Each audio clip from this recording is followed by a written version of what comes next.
సెలబ్రిటీల జ్యోతిష్యుడు వేణుస్వామి మరోసారి వార్తల్లో నిలిచారు.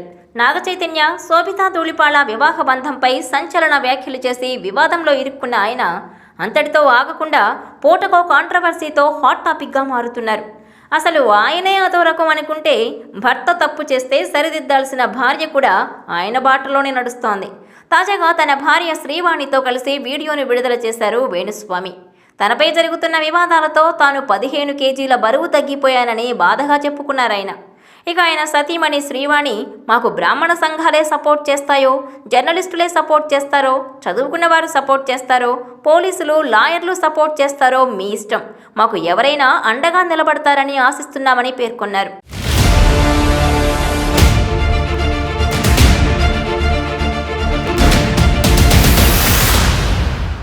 అయితే అసలు పరాంకుశం వేణు అనే ఈయన వేణుస్వామిగా ఎలా మారారన్నది కూడా ఇప్పుడు చర్చనీయాంశంగా మారింది.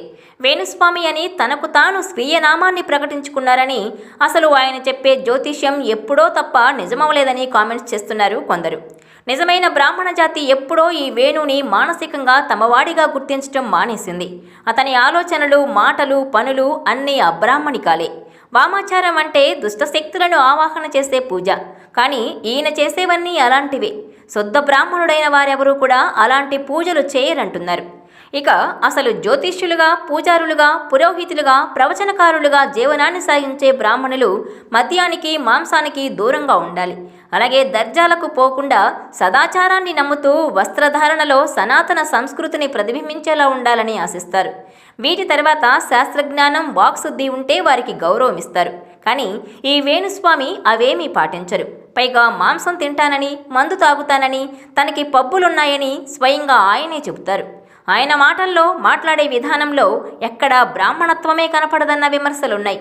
ఇన్ని లోపాలున్నా శాస్త్రజ్ఞానంలో ఏమైనా ఉందా అనుకున్నా ఆయన చెప్పే జాతకాలు, చేసే వివరణలు శాస్త్రం తెలిసిన ఇతర బ్రాహ్మణులకు కూడా నచ్చవు. అంతేకాదు, ఓ లైవ్ డిబేట్లో నేను జ్యోతిష్యం పేరుతో చెప్పేవన్నీ తప్పులే, అవి జరగవు, నమ్మేవాళ్ళు నమ్మండి, నమ్మని వాళ్ళు నమ్మకండి అని చేతులెత్తి దండం పెట్టి మరీ పారిపోయారు.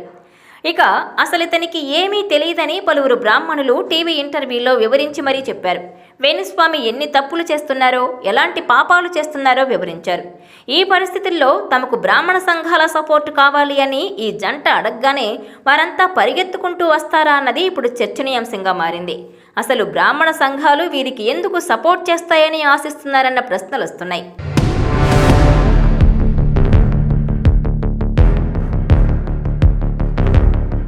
ఈ వీడియో మీకు నచ్చినట్లయితే please share, like and subscribe.